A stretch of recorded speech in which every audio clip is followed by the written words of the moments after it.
Hi, this is Red Ibis Coach. Welcome back to my channel. I have a very affordable little microphone that I just recently purchased. Let's see if our co-host has any. She's a woman of few words. She rarely actually meows or makes any noise, except for some like every once in a while. She's very unimpressed by anything that I'm doing unless it involves plastic, or she likes to watch me eat. She will watch me eat as if she remembers being a human in another life and like remembers eating food with hands. But usually when I offer her the food to like sniff or whatever, she has no interest in that. I think she just has FOMO.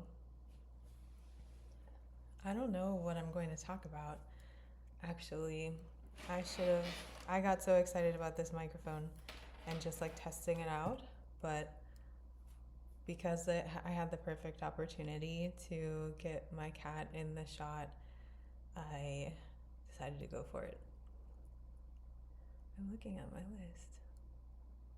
So, I think what I want to tell you about today is if you are if you are not in the habit, or if you have never been abroad. So, if you're not in the habit, if you've been abroad before, but you're not in the habit of going abroad or living abroad, if it's been many years, or if you have never gone abroad before.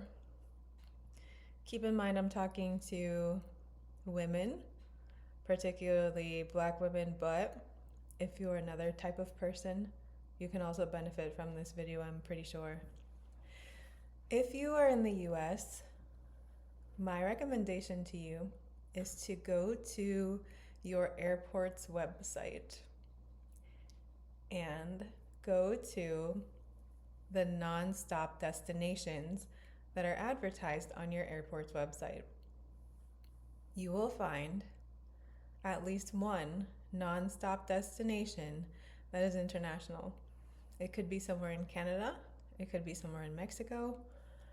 Many places in the US, their airports have several European nonstop destinations as well. So go to your website, your local airport, your local international airport, and find the nonstop international flights. When I did this for my airport, which I will not name, I found out that there is a nonstop flight to Iceland. I had never been anywhere in Europe, but Iceland sounded pretty cool. I hadn't been abroad for years, and I was getting really used to walking around in my little town. I don't live in a big city by choice. And like walking around the little shops and stuff, and I'm just like, I've seen everything. I've tried everything I've wanted to try, and I need something new. Time to learn, time to grow, time to do something a little bit outside of my comfort zone.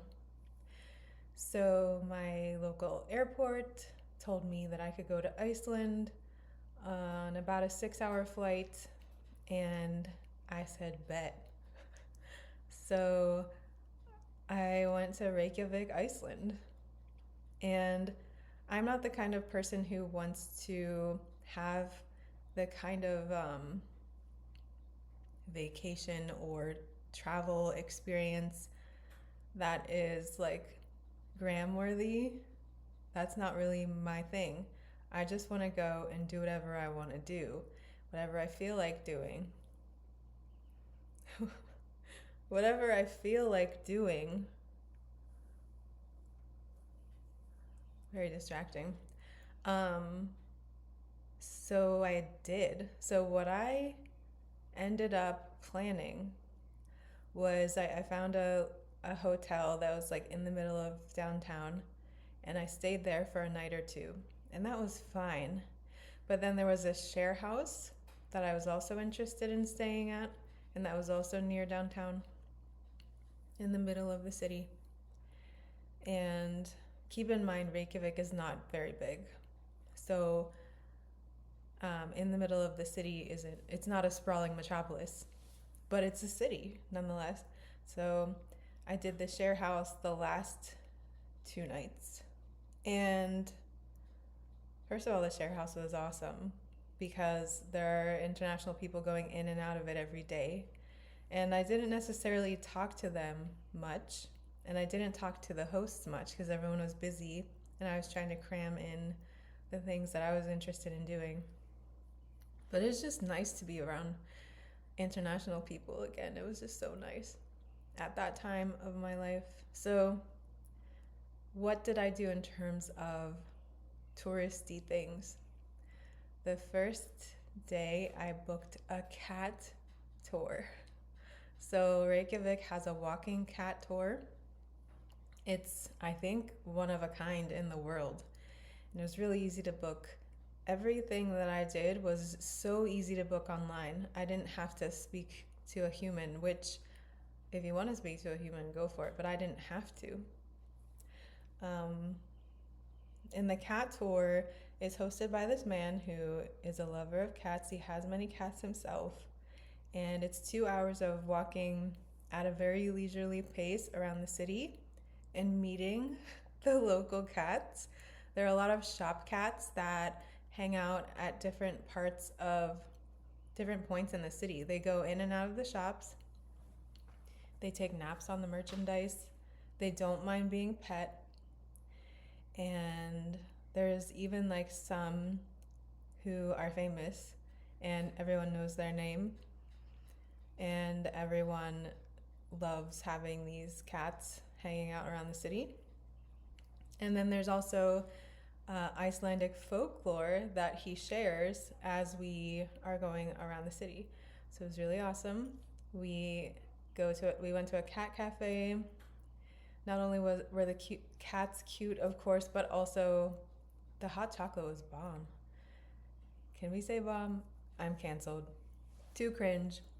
And there's like cool graffiti here and there. And sometimes he would like turn to our little group and he'd be like, so such and such cat, sometimes they're here, but sometimes they're not. So I'm going to go up and talk to my friend in the cafe and we're going to see if that cat is here today. And then we would just wait to see if the celebrity was ready to meet us. At the end of the tour, he took us to his house. And we waited outside and he told us a little more about the cats of Reykjavik, and then we got to pet his cats. We got to pet his own cats, his very own cats, and we could ask him any questions we wanted about what else there was to do in the city. Another day I went on a food tour, which is just like a chill walking food tour of some of the really cool places there are to eat, the local places in Reykjavik, and some of the history of the shops and the restaurants, and then like what food is like really popular in Reykjavik and in Iceland, and how the different types of food have like a history. And then at the end of the tour, you could eat raw fermented shark. And he like passed this little bit of shark around to everyone. And he said not to smell it. And I smelled it. And it smelled like if you... I've never smelled anything like it. And it smelled like if you crawled into a crypt of the most decrepit, rotting corpse and then poured vinegar and alcohol all over it and then like shoved it deep into your nostrils. And so you're supposed to eat this and then like take a shot of alcohol. I forget what the alcohol was called. I don't drink. I'm not sober as in like I have a problem with drinking.